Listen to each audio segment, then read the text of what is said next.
tell you in advance because you may not know. Do you have any idea on the number of gay people who live in Jacksonville? There's really no way to know that. One of the things we looked at, the census has gone through a series of different ways that it's tried to identify, where it's tried to identify same-sex, non-roommate households, which would be shorthand for potentially these are gay couples or lesbian couples. But they've had problems with that data, and of course that only shows household living arrangements. It doesn't include single gay individuals or single lesbian individuals. And so those numbers have been kind of skewed. There's been a number of attempts to try to measure the size of the population in Jacksonville. Jacksonville actually got labeled a gay-friendly city by a group who did an index of different measures. One of their measures was how open the community was to organizations that had gay in the name of their business. Well, WW Gay is a very strong business here, and so that skewed us to looking more gay-friendly when, you know. I see. How interesting. Wow. So there's not a really good number. Yeah. New York Times did a piece where it argued that we were one of the highest, we were second highest in the country for gay families raising children. Right. But again, the numbers are difficult. Right. And the American Community Survey, which the census administers, they've gone back through and they've looked at the 2010 census numbers, and they saw that some of the data they had people who had not filled out an original census. Somebody else had to go back, maybe conduct a telephone interview to get their data, and had left, and then it got to the point where they had to check gender, and some of the gender assignments by this people doing the survey were probably wrong. Right. So they did an analysis, and when they did that, they found that, for example, a name that is predominantly single sex, George or Angela, think that they had the gender attribute misapplied by a certain percentage of time, and when they did that and ran those numbers, it addressed their same-sex household numbers quite a bit. And so the shorter answer is there's not any real good data right now that allows us to answer that question with certainty. There's a lot of projections. Very interesting. I'll ask you about that because in reading the report, that was the impression I got. There's no way to really give a number, and that it surprised me to know that at least on the 2000 census, singles were not included. And I thought, well, gee, a lot of gay people, just like a lot of straight people, are living alone. They don't necessarily aren't living with someone. And there isn't a way around that. And then in Jacksonville, you have the problem where even if you had a more robust way of finding out, of surveying, we've still been a community and still are a community where there's a number of people who are not vocal about their sexual preferences. Right, exactly. And so that, and so orientation is not part of, until the changing of Don't Ask, Don't Tell. We're a military town, and we had a lot of people who were hiding their orientation. Some of that is changing, but because we don't have employment protection, we heard a story of an individual who attended a gay pride event and was just shown briefly on a television camera about the gay pride event, and came to work the next morning, was fired for being gay. Wow. Was this recent, or? This was part of our conversations we did a few years ago. Okay. So it was not within the last couple of years, but, Yeah. and it was an anonymous conversation we were having. So Right. but at the same time, it's a recognition that for a lot of people, they've been very careful in Jacksonville in saying whether or not they're gay. Right, exactly. Very good. All right, Rich, you ready to go? Anytime? All right. Ben, if you're ready, I think I'm ready. Sure. And I'll start out with what we've just been talking about. Any idea of how many gay people live in Jacksonville? That's something where we don't know. We've looked at where we usually get data from, the census, the American Community Survey, a number of different ways to try to measure household population, household size, and people have tried in the past to use that to try to extrapolate from that where we have gay families living together. And they do that by looking at same-sex households who are in a non-roommate status. And when you look at that information, then that gives you a small slice of the picture. You have to make a couple assumptions with it. The census has just come out with some revisions on that information, so the prior projections have to be revised due to some problems in assigning gender with names and things like that. And even that discounts anyone who is single, not in a coupled relationship or living together. And so we don't know. There's projections all around the country around what it is in other communities. We don't know what it is in Jacksonville. The best we know is that when we've had our conversations, when we've had gay pride events, we have found that we've got a strong turnout of individuals and also of friends, family members, and others who come and join them, so that we know that we've got a substantial GLBT community in Jacksonville. We don't know exactly what the size is, and we don't know how many people are hiding their orientation right now for fear of discrimination or reprisals, which are currently in Jacksonville perfectly legal. Any way to make an estimate? I really can't. I work a lot with data, and because I work with data, I hate doing fuzzy guesses. But it's enough that there was a line outside City Hall when the Human Rights Ordinance was first introduced, and the number of badges of people who were supporting the Human Rights Ordinance was fairly high and filled the council chambers. So we're not dealing with a small number. I don't know how big the number is. Is the gay community in Jacksonville, is it still invisible? I don't think it's invisible. In the past, that was a concern as we looked, that there were a lot of people who, because of national policies, for example, like Don't Ask, Don't Tell in a military town, would need to hide their orientation, or people who feared backlash, or who frankly feared physical attack. There were people we interviewed in focus groups who spoke anonymously, but who talked about difficulties within the school system before there was a lot of work on bullying, who felt like they were beaten up a lot if they came out as gay. Found people who felt like that there were still people who would attack and hurt people, and people shared stories about individuals who were activists and something bad happened to them. And so there's a lot of people who were very quiet about their sexual orientation. Some of that changed in the last year. People were more willing to stand up and be counted, partly because of the changes in the military, part of it because of the changes in the national conversation, part of it because of the attempt to change legislation at City Hall required people to really raise their voice and say, this matters to me. And so we heard people at City Hall standing up and testifying in front of City Council of their experiences of discrimination in Jacksonville, of saying how the law did not protect them, they were being hurt, and they would like the law to change. So the gay community is more visible now than they were even a year ago. Even a year ago, things have changed significantly in Jacksonville around this issue, and it's all change creates this sense of upheaval, and Jacksonville is sort of trying to find out what its new reality is going to be. In the past, it was a lot easier for people to say, well, that's a problem in San Francisco and in other New York, but that's not Jacksonville. Jacksonville is this kind of community. And suddenly we were confronted last year with the realization, for many people, that Jacksonville was different than they thought it was. That there was this breadth of people in Jacksonville, a breadth of diversity that said there are a lot of different people here who want to be treated like they belong. And that was startling for a lot of people, and for many people, they reacted poorly to that. The fact that the gay and transgender community is missing from the city's HRO, how does that impact attracting business to Jacksonville?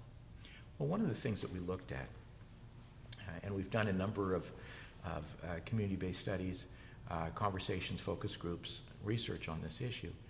One of the things that we saw is that for the kinds of industries that we want to attract, we're looking for people who are more in the creative industries, people who are thinkers. We're seeing that the economy is shifting where people go where they want to go, and jobs follow people more than anything else. And questions continue to show up even in the Business Journal and other publications about trying to find certain kinds of workers in Jacksonville. One of the things that we saw was that people find a location that they want to be in, and then the jobs follow. Well, in order to attract people, it's not just, is this place open and welcoming to LGBT individuals, but is it open to people who care about LGBT individuals? And we're seeing that many people, for example, the arts, we talk about the arts a lot. It isn't because everyone in the arts is LGBT, but it's probably true that most people in the arts know someone and care about someone who is LGBT. And because of that, there's more of an openness in that sector to being out and to being supportive of other people who are out. And if that's true and you want to move to a city, you want to make sure that city is somewhere that your friends are welcome. And so when we talk about a human rights policy that says that we are open and welcoming to LGBT people, it isn't just because we want LGBT people here. It means we want the entire creative community here. We want people who want to think about Jacksonville differently, that we're not a southern bigoted town, but we are an open, inclusive, international community that welcomes all people and is interested in growing toward the future. And then our policies need to reflect the kind of community we want to become. And so the creative community and the high-tech jobs, that genre of employment, from what I read, that's precisely where Jacksonville is lacking. True? Well, those are the challenges we have. We recognize that those are the kind of jobs in the sort of 21st century global information-based economy that while we want to continue to do manufacturing, we found our over-reliance on construction as a factor in our community led to some significant problems with the latest economic recession. We want to make sure that we build this robust economy that's able to compete. We used to think that we could compete as a community by being a great place for low wage, low cost of living, and so we're attracting those kind of jobs, the call centers and those kind of things. We've learned we can't compete with that anymore. In fact, one of the interesting things is not only have those jobs been outsourced, but some of those places where, recently in the news there was a company that outsourced those kinds of jobs to China and now is moving them from China to India because now it's more expensive in China to have those jobs. And so we're never going to compete at cost of living or at wage levels on a global scale. So what is it that we can compete with? Well, what we traditionally in America bring to the table is this sense of innovation, independence, it's our creativity, it's our ability to make new things happen. If we want to be a community that embraces those kinds of things, we have to embrace the kinds of people who want to be involved in that kind of industry. And right now, we're not attracting those kinds of jobs. How do we compare with other cities in that area? Well, when we look at what's happening, we're not completely off the radar. I mean, we have some wonderful things happening in Jacksonville. Our economy is growing, and we are attracting some of those jobs. We're not attracting as many as we would like to, and we're still losing too many people who for one reason or another are giving up on Jacksonville. Or youth, we just finished surveying youth in Jacksonville, and we found that of the youth in Jacksonville, when we asked them, do you plan on staying in Jacksonville after completing your education? We only had 22% who said yes. The rest of them said no, and in fact we had nearly a third of them who said there's no way in the world I'm coming back to Jacksonville. If we can't keep our best and brightest here and attract others into Jacksonville to say this is a place to grow, then as a community we fall further and further behind. I happen to be an optimistic person. I think we're going to turn some of these things around. We're going to be able to make these things happen where we show that this is a place that welcomes all individuals, and that will help the growth. I think we've got the structures in place, and we certainly have some industries who are leading the way by providing welcoming workplaces inside their organizations. I'd like to expand that to citywide. What happens to a city when the young, homegrown people leave and the young people from the outside don't want to move here? What happens to that city? Well, you can look at cities across the country right now, and Detroit's a poster child for this, that lost their industry and didn't shift into a different kind of economy. People didn't want to be there, and now they are they're bulldozing housing. They're losing population. We look across the United States, and there are cities who are either gaining population or losing. And the cities that are losing population tend to lose it fairly rapidly. And you get this spiraling effect. And then it's really hard to catch up. We think Jacksonville is a city that's designed for growth, it's built for growth, it's a city that has been growing in the past. Our growth has slowed significantly, and there's no getting around that. And we've designed all of our systems to be able to say we want increased talent, we want to grow our economy, we want to grow the people that are living here. We think we have more to offer. We need to make sure that we're on the right path forward. How much have we slowed down?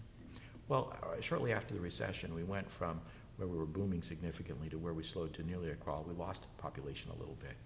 Our estimates of population growth were off.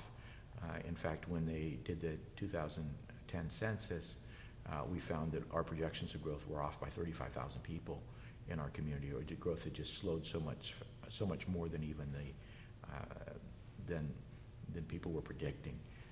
And so we saw it slow to nearly a crawl. It's now starting to tick back up a little bit, but we're still in very slow growth. What does that say about the city?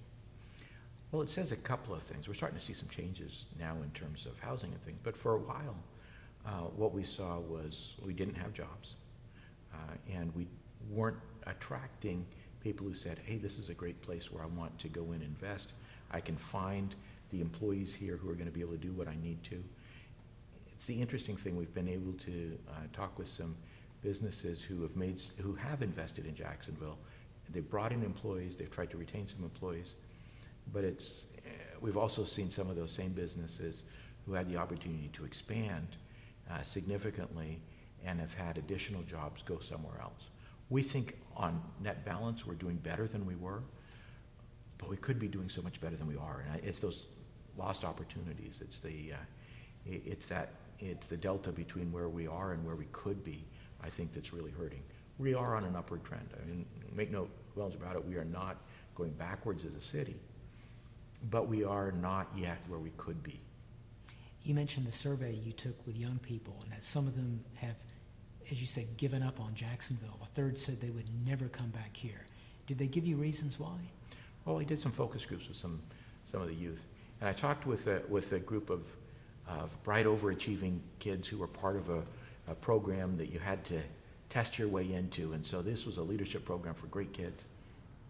And I talked with them about future Jacksonville. The first question I asked them was, do you plan on living in Jacksonville after you finish your education?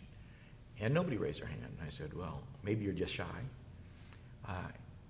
Do you plan on leaving Jacksonville after your education? And nearly all of them raised their hand. I said, okay, let's talk for a moment. If you could be involved, I said, let's talk about what's good about Jacksonville, and they shared some neat stories. So let's talk about what you'd like to see change, and they shared a whole bunch of different ideas. Then I said, if you could be involved in making those changes, how many of you would want to stay in Jacksonville to make those changes and make Jacksonville the kind of place? And then I had nearly every hand go back up, where people said, you know what, if I had faith that Jacksonville was really moving in the direction that it would provide a place for me, provide a place for my friends, it would allow me to grow and develop with a city that is growing and developing and becoming something great, they'd be here. And so when I see that, and that experience has been repeated several times with different groups of kids, when I see that, I recognize that there's a real opportunity for Jacksonville, but the moment is now, and we've got to seize that. What primarily do they want to change? Well, it's interesting. When you just survey them and ask them the first question, well, what would you like to see in Jacksonville? Then it's like, hey, how come we're the only city in Florida without an amusement park? Well, we need better shopping, more malls. But then when you start talking with them, and people saying, you know what, I feel like I'm different. I feel like I don't fit in. I feel like this isn't a city that welcomes me. If I'm not a certain caricature of Jacksonville, if I show differences, and it may be in terms of race and ethnicity, it may be in terms of sexuality, it may be in terms of religious belief, but if I'm not the same as the majority here, is Jacksonville really welcoming for me? And so, and I hear these great stories about these big cities with the bright city lights that say, everybody come. And that's really where the American dream is for anybody who has any sense of feeling different. And the interesting thing about teenagers is that all of them feel like they're different. all of them feel like there's something about them that doesn't quite fit in. And so, and it doesn't really matter what that difference is, but we want to be a kind of city that says, we welcome everybody. And these kids who are giving you these responses, they're not necessarily gay, they're all kinds of kids. There are all kinds of kids. And in the ones I talked with, there was a handful of kids who identified themselves as gay or lesbian. Most of them weren't, or most of them didn't identify as such. But at the same time, they said, this really isn't a place for me. And so straight or gay kids. Straight or gay kids. They said, I just don't see my opportunities here. I don't see the future I want to have. I don't see what I could become here. This, they say, great you talk about the potential of Jacksonville, but I don't see it yet.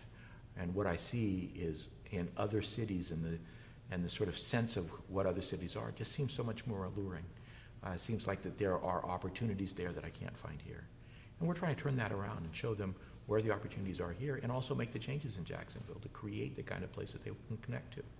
One other thing I saw in one of the reports, that's a few years old, so correct me if this is a little bit, needs some updating, but that Jacksonville was last among major cities in terms of R&D expenditures. Can you tell me exactly what that means and how that ties into Sure. the subject matter?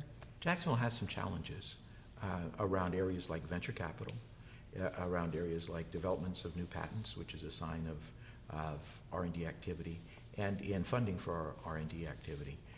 In other words, when you look at sort of the creative community, and some of those numbers are a little older, I don't think many of them have changed a great deal, but when you look at those situations about communities where new and exciting things are happening, where the next big thing is being created, there are cities that launch new product lines, new industries, new technology. Right now, that's not us. It could be. It certainly could be, but right now it's not. And so those are opportunities for us to think about and to think hard about how we develop the infrastructure, support venture capital funds, the kinds of research labs. We've got, what we do have here that's exciting is we are a hub for biomedical research. The things happening at Mayo Clinic are phenomenal. Things happening at now the UF Health Systems, there's some really exciting things happening there. There's some more things we could be doing to be able to do a lot more of the health research, to be able to build on the kind of things we have. We've seen other cities that don't have the strength that we have in the health and medical field. We've seen them develop, like in Lake Nona, like in South Florida, we've seen them develop these biomedical hubs. Well, we've watched that happen when we had we were farther ahead to create something like that. We just haven't done it yet. We still have that opportunity to really think about where we could build on more of that. And to do that is going to require, I think, a little more focus and a little more energy from a lot of people in Jacksonville, saying this is the kind of place we want to be, and this is the kind of work we want to do, and these are the kind of people we want to attract to be able to work in these kind of fields. And how does the city's rejection of the LGBTQ amendment to the HRO, how does that tie into the things we've been talking about the last few minutes? Homegrown kids leaving here, problems attracting new talent here, not being able to get the high-tech jobs, the creative community, the R&D. Is there a connection between that and what happened with the HRO? One of the interesting things with the HRO debate, before the legislation was introduced, then the fact that our legislation didn't cover sexual orientation or sexual identity, then that could be seen as sort of an oversight. Maybe we weren't as progressive as the leaders in the field, but it was just sort of, one of those things we'll get to eventually, those kind of things. The active rejection of that HRO, and rejecting it after we heard both testimony from people who said that they were being discriminated against, and we had done research demonstrating, and were able to present to City Council, research demonstrating that there were people who were being discriminated against in Jacksonville, and it was legal under the law. And people who stood up and said, I have been discriminated against, I've been hurt, I've been fired, I've been kicked out of public accommodations, I've lost employment, I've lost housing, I've been denied housing because of my sexual orientation. then to hear also testimony from people who said, you can't pass this law because we demand the right to discriminate. We want the ability to fire people. We want the ability to kick them out of public accommodations. We would like to have that ability. And then to have the city council vote and say, yes, we agree that this is a city that wants to embrace discrimination, is what it ultimately ended up saying. That we do not want to protect the rights of people who have a sexual orientation that differs from other people. We want to make sure that we have enshrined in law the ability to discriminate. That took us out of neutral ground. And that put us in a position that makes it harder, I think, for us to move forward. And as evidence of that, you could see when the Chamber of Commerce, when many business leaders stood up and said, we need to be able to pass this law. It will have an impact on our economic future. It has an impact on who we're able to attract and retain. And I think that that's true. And I think it puts us in an odd position right now where we're seeing changes on a national scale in the U.S. military, at the Supreme Court, in a number of different areas. And yet at the same time, Jacksonville says, no, we want to move in a different direction. I think that's problematic. I tend to have a more charitable look at it. I think that there was some, possibly some misunderstanding, or possibly some people who had to come to terms with an issue that they had not wrestled with. I suspect that there will be, again, changes in this law in the near future, because I think at your heart of hearts, whatever your beliefs about whatever issue, whatever your orientation, at our heart of hearts, we don't want to hurt people. I mean, we understood that. We understood that in our school system that says, you know what, you shouldn't bully people. You shouldn't hurt people because of their orientation. We're going to change our policies, and we're going to change our internal structure. Understand that at major organizations, and major organizations who have adopted a more inclusive policy, and our organization has adopted a more inclusive policy, and had done so several years ago.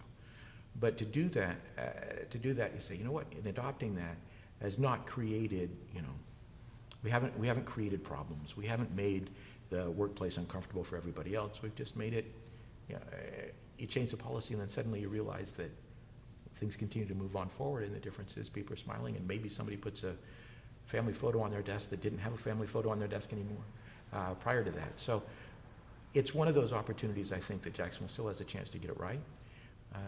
But I think that until we get it right, I think that we're operating at a disadvantage. Fair to say that what happened in 2012 was a game changer? I think it was a wake-up call. And I think that it really shook a lot of people in this community who needed to think about diversity and inclusion in different ways. In the past, this is a community that had thought of itself as really engaged in only one struggle about human difference, and that was between black and white. And then suddenly, we're starting to see that we are a much more diverse community than that, not just in terms of sexual orientation, but also in terms of age.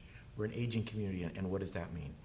We also have seen a growth in our Hispanic population that makes us look more like Florida than we used to, and understand that we've got to deal with different issues. But then we've also been a place that people from other countries are moving to, in this wide range of people, and we need to think about ourselves as an international city, one that has people coming from all over the place. And as a city with this widely diverse population, I mean, most people in Jacksonville were not born in Jacksonville. And so if that's true, how do we think about this city differently? What is good about the city that we have to retain? I mean, people move to Jacksonville for a reason. There's some neat things about this city that we have to keep. But then what are the things that we need to change as we grow up as a city? These companies that offer high-tech, high-creative jobs, the ones that aren't coming to Jacksonville, what do they think when they hear about the fact that the city would not add the amendment to the ordinance? Now, I don't know. And I'll start by saying I don't know. What I do know is anecdotes I've heard from other people. And folks who've made a decision, they look at a list, they have options, and they cross Jacksonville off. Because they say, you know what, for me and my partner, that's not a good place to live. What we have seen is that there have been movement of individuals and organizations around looking at places that make more sense for either themselves or for their employees. And right now, if that's an issue, and it's not the issue for every organization, and it's not the issue for every business, but for those that think on those terms, Jacksonville's a non-starter right now. And so we've priced ourselves out of the market on, we're not even on the possible list for a number of different organizations in the world. And those are precisely the organizations that we want to come here. This is a place that really could benefit from organizations that are going to not only attract key people into this community who can really help grow the community, but also places that will help keep our best and brightest, our talented young people, the folks that we've invested so much to train up. And when you look at both our public and our private education system and some of the outstanding schools that we have, and to say we're going to take this population of kids, and the youth think about human differences so much differently than the prior generations. When we say to these kids that either you or your friends or somebody else really isn't welcome in the city, that says something compared to, or will welcome you grudgingly as long as you can, keep everything quiet and don't make waves. I mean, compared to somewhere else where the kids can spread their wings and they can get a chance to really figure out what life is about and their role in it and the kind of exciting and new things that they want to make happen. We've got raising a generation of kids right now who are determined to make the world a better place, who feel like the prior generations haven't done a good enough job in keeping the world together, and they want to do so much more. And boy, we need that energy and enthusiasm working in Jacksonville. These stories you hear about companies crossing Jacksonville off their list, do you hear those stories a lot? I hear them every now and then. I can't quantify it. Most of them, I suspect, I would never hear about. But I will say that we're doing a remarkable job at attracting the businesses we can attract, and we're doing a pretty good job of retaining the businesses we can retain. I just think that, based on comments that the chamber has made in the past and some other business leaders, we're operating with with one arm tied behind our back, and the fact that we are being able to accomplish what we have is fantastic, and it shows that Jacksonville is a place that really has a lot going for it. Imagine if we could really we could expand our potential pool of new business. Think about the downtown area, and not to disparage anyone working for downtown development. Like you just said, a lot of people have done some remarkable work in the light of difficult circumstances. But when you compare our downtown today to many other cities the size of Jacksonville or less, there seems to be quite a difference. Is that fair to say? Well, it's fair to say, and one of the main drivers in downtown residential living, which is a key component in downtown development, you need to have rooftops in order to have the kind of amenities that those kind of rooftops can support, which create an ambiance and a feel, a sense that it's a neighborhood, a sense that it has a sense of place, and that draws in other people to participate in it. But oftentimes it's those rooftops that keep downtown from being, that need to be there, that the people living in downtown have to be there, so that downtown is alive before 9 a.m., after 5 p.m., and on weekends, right? Most people who want to live downtown tend to be folks who are, they call dinks, double income, no kids. It's a couple, both work and want to get involved. There's no children there yet, and so they're interested in engaging in that. Well, if you're looking at the double income, no kids group of folks that inhabit downtown. They could be straight or gay. They could be straight or gay, but they are younger. They tend to be creative. They tend to be more adventurous. The people who have to sort of open up new neighborhoods and places where there's new housing and there hasn't been housing before, or it's been neglected for a while. Those are more adventurous, creative types. Those are exactly the folks we're talking about. And so, again, they could be straight or gay. They're coming in that we want. Those are the folks we're talking about. We want to attract and retain. Many of them will have gay friends, or I mean, it's just this interesting mix of folks. It's exactly the population we need. So downtown development, in a lot of ways, really depends on us being attractive to this younger, more creative, entrepreneurial kind of folks, and to say, be part of our downtown. Come live here. Come make the engines of our economy hum, and we need to do a better job about making that happen. also the same population that might be turned off by Jacksonville's non-inclusion of gays in the HRO? That's exactly it. I mean, it's the challenge to be able to put together a sense of excitement, wonder, creating the future, and it's harder to do that when your public policy says, no, we don't want that kind of experience in Jacksonville. I read in one of the reports that when the group of workers are more diverse, the economy is better. Why is that? Is that true, in fact? Well, it is true. And one of the things that happens, we've seen a number of different studies that talk about when you get these critical concentrations of folks and people coming to the table with different experiences, different life experiences, different perspectives on things, you get this creative energy where you get this sort of multiplying effect of people talking together, bouncing ideas off of each other. There's new things, there's a freedom to be able to try out new ideas, new concepts. What about this? What do you think about this? Oh, I hadn't thought about this. What do you think about that? And when you do that, then you invigorate the community. And you invigorate not just the social scene, but you invigorate the entrepreneurial scene. And people say, you know what? I see that there's a niche here for this particular kind of industry. And I'll put it this way, if everybody only ate hamburgers for lunch, right, then our restaurant scene could be dominated by one or two hamburger chains, and that's all. And there wouldn't be much room for anything else. The Greek restaurant would be out of business. There'd be no Greek restaurants. There'd be, none of these really kind of interesting kind of mix that we have. There certainly wouldn't be room for a chili bordello. But at the same time, when you have this diversity of opinion, people say, hey, I want to try this, try that. You have a lot more options, and then people can say, you know what, hey, I'd like to try that. And you're able to support not only more individual restaurants, but you're able to create these clusters of different experiences.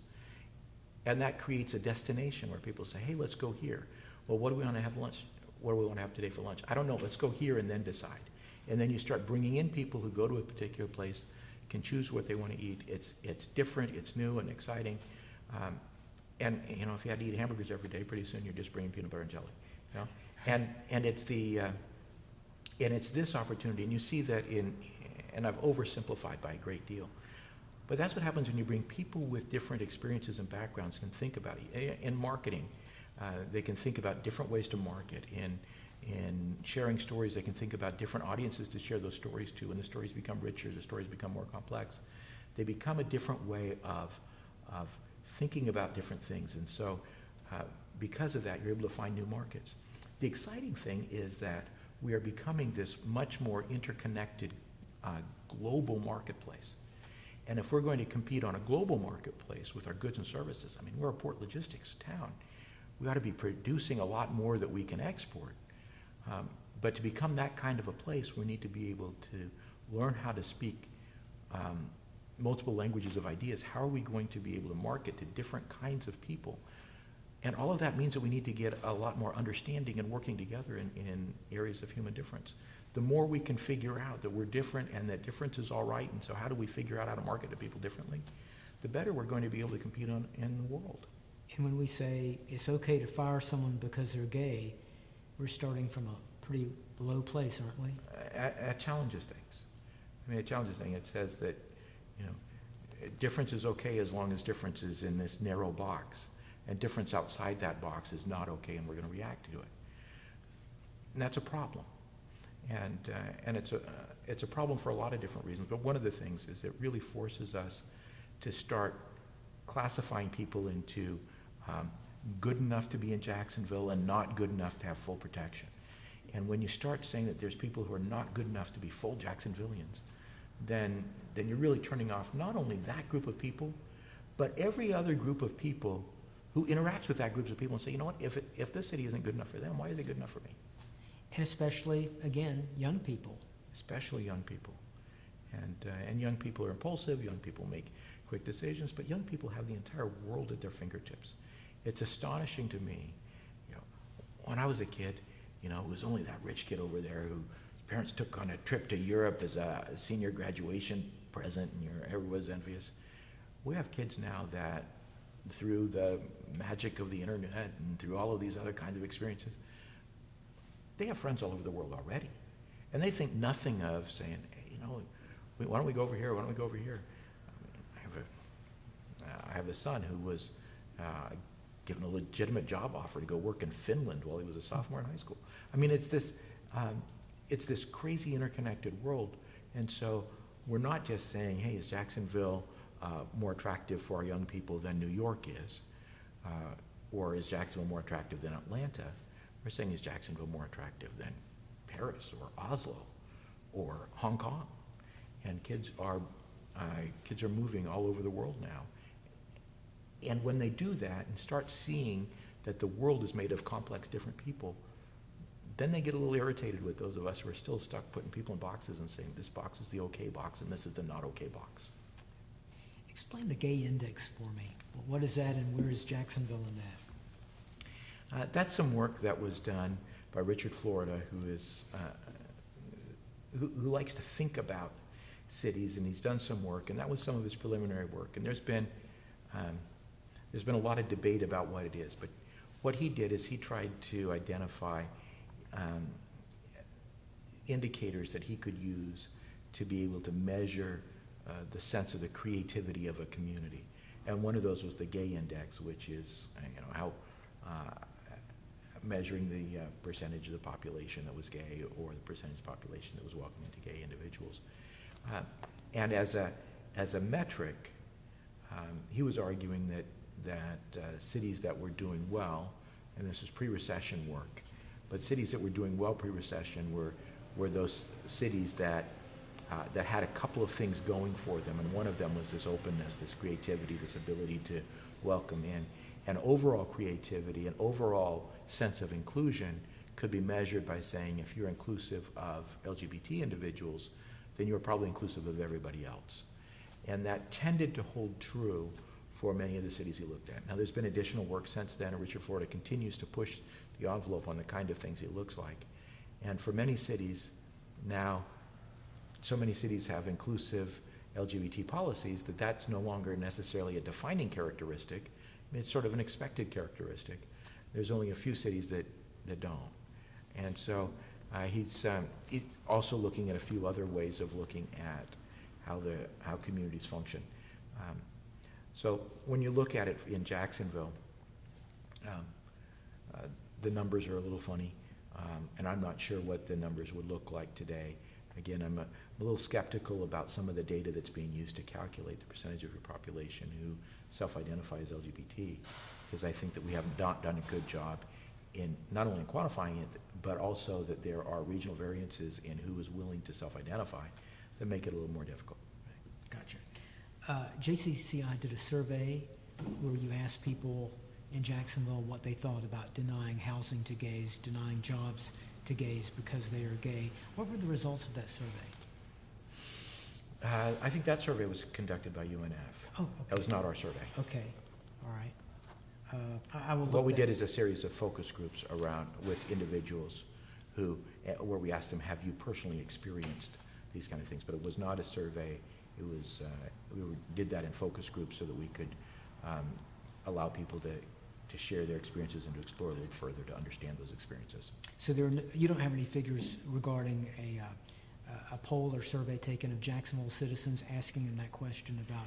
That would be UNF who did that survey. Okay, thank you for telling me. Good deal.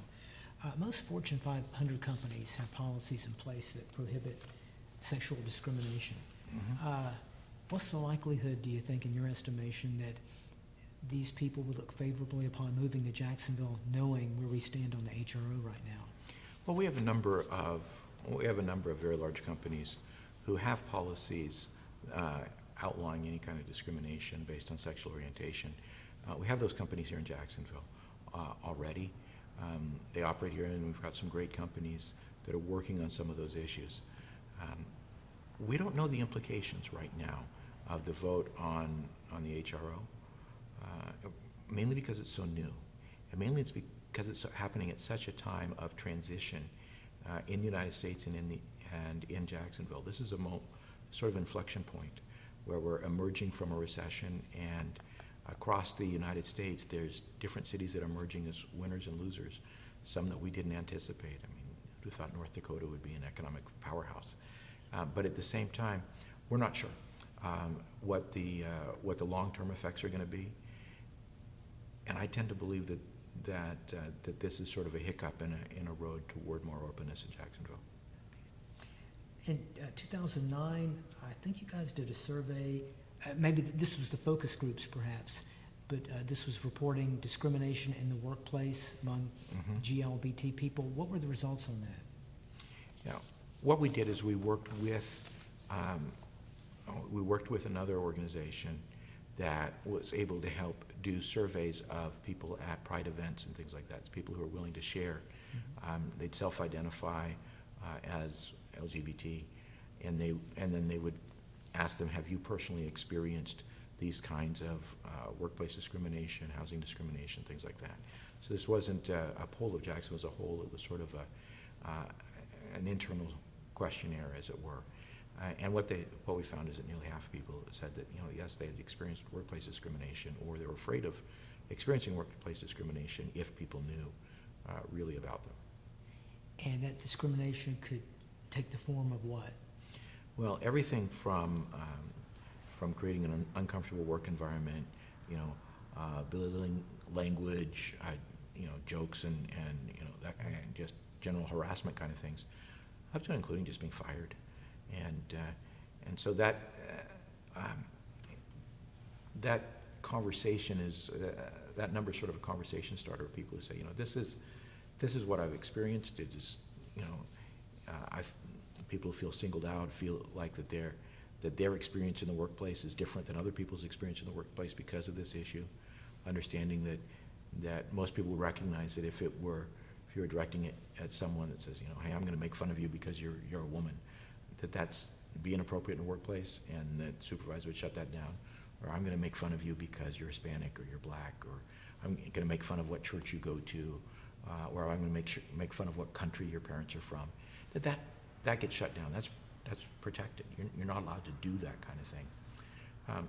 But to mock someone because they're gay, to be able to give them worse work assignments, to harass them because they're gay, still legal. To fire them because they're gay, it's legal in Jacksonville. What do you think the core of the problem is? Because it seems like so many people in Jacksonville are okay with the fact that, sure, gays shouldn't be fired because they're gay, and they shouldn't be denied housing or turned away from a restaurant. Why then so much with the city council? What do you think the core of the issue is here? Why the opposition? This was, I think, a situation, and this is my personal opinion, it's a situation where the topic was brought up sort of abruptly. Many of the people in the city council perhaps hadn't thought about these issues in the past. Many people in the community hadn't spent a lot of time thinking about this issue. It wasn't thought of this was a Jacksonville issue to even, this wasn't a conversation we needed to have. Why is this happening in Jacksonville? And what was being proposed was a change. And people reacted to change. And the initial reaction say, we want to change things. It's, no, don't change anything. I don't know what change is going to be. Change is scary. I do know where we are is sort of okay for me. I don't know what change is going to be. And so then we had people coming in from out of town who were concerned about making this change and would suggested that there was this, there was all of these other things that would happen, that this was some sort of secret plot to be able to create all kinds of other havoc. And then other folks got along that came along that says, I'm really concerned because this is the way I was brought up. These are the things that I believe. These are my sort of core values. This feels like an attack on that. And the conversation soon shifted, I think, in unproductive ways, without ever having a dialogue to say, what really are we talking about? And this idea that this isn't about an attack on an individual, it isn't about attack on a set of beliefs, it isn't about attack on values. It's about an understanding that in Jacksonville we want to be the kind of city that is open and welcoming to all people. And when you put it in those terms, most people are like, yeah, of course we are. I mean, that's Jacksonville's charm. It's our Southern hospitality. I mean, you wouldn't treat anybody badly. we're not a rude people. People in other communities are rude. We're not. If we have to ever say anything about somebody, we'll say bless their heart. I mean, we're nice. In fact, when we did our survey with Jax 2025 and asked people to describe some of the best characteristics about Jacksonville, it was kindness. It was a sense that this is a place where we're nice, that we treat people well. It's a place where people matter. I said that's sort of our core identity, is we're a nice kind of people. And so if we think about it in terms of that, we say, you know what? Yeah, we ought to be nice to people. And if they're gay or straight, that doesn't matter. We can still be nice. And most people, when they think about it, regardless of what their belief structures are or things like that, say, you know what? I know somebody who's gay, and I'm nice to them. And if you think about it in those terms, then really we just ought to enshrine in public policy what we instinctively feel like we are doing most of the time, is that most of the time we're really nice to people. And at least that's our aspiration. Occasionally we lose our temper on the roadways or something like that, but we know that we shouldn't be doing that. We should be doing better than that, and our aspirations are to be a better community than that. And I think when we think about it and talk about it in those terms, I think that we're going to iron out some of the public policy issues to be able to say, this is a community that's welcoming.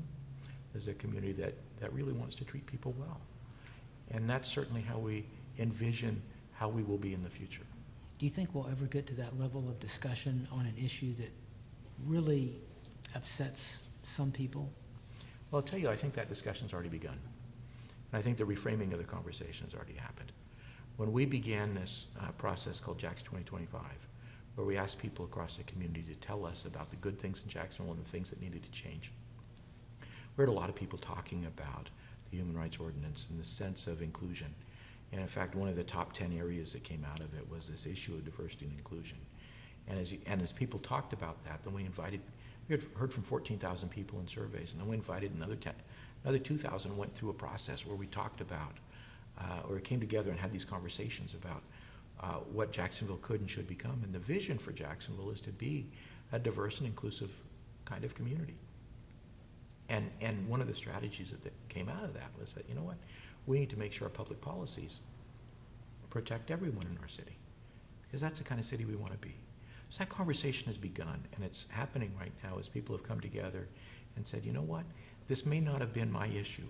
When the HRO first came up, it felt like it was a small targeted group of individuals fighting everybody else, and how does that happen? Now it's sort of, people are talking about it, and for many people in Jacksonville never got involved in the conversation because they thought, one, it wasn't their fight, or two, that, well, of course it's going to go in a certain direction, and this is sort of interesting theater, but it'll resolve itself the way it usually resolves itself, which is where we recognize, you know what, this is America, we don't discriminate against people, we're better than that. And then when it happened differently, people, I think, were shocked. And a lot of people who had normally been quiet were shocked. And so I think that the quiet conversations have begun. I think that, kitchen table conversations have begun, and now more open community conversations have started around this issue. So I think we're going to revisit it, and I think next time we revisit it, I think the situation will be very different. Say the city remains non-inclusive. What will Jacksonville 2025 be like? I think that there's going to come a point in the near future, and I think it's closer than we think, where the option to be non-inclusive in this sort of much more global world is really an option of opting out of the sort of global community. I mean, it's one thing to be Selma, Alabama, and fighting the civil rights movement, and being kind of isolated. But that changed as the newspapers picked up the story and people started to react around the country. Well, we don't have reaction times as delayed as they were with the civil rights movement. This is immediate. This is now.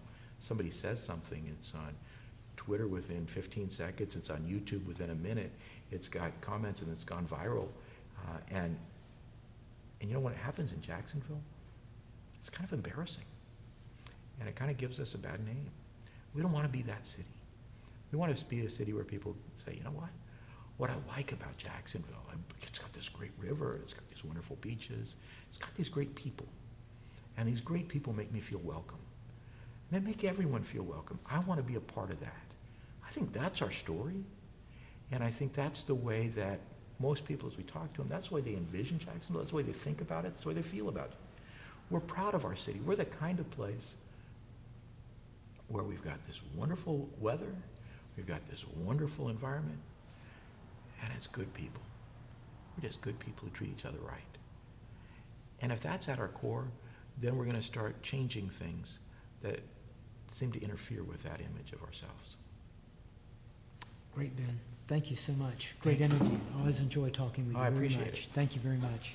And you'll edit that and make me look smart, right? Listen, you look smart enough right now, believe me, without editing. Thank you so much. Appreciate all the great information. That New York Times article, I can look that up, I guess. How recent was that? Do you remember?